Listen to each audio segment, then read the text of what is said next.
perform well.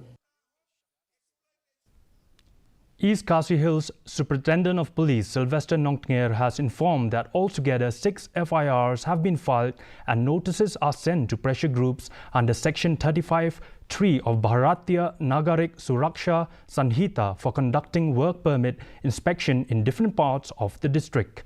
The SP said that all the sector officers, OCs and ICs in their respective areas have been asked to ensure no untoward incident takes place due to these illegal inspections.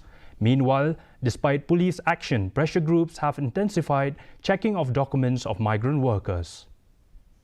And we always, in East Khasi Police, we always believe that we work as a team.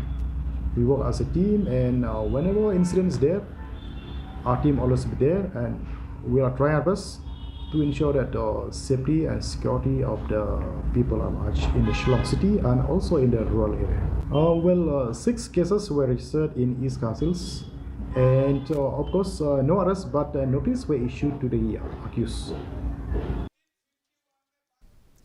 The Dorbar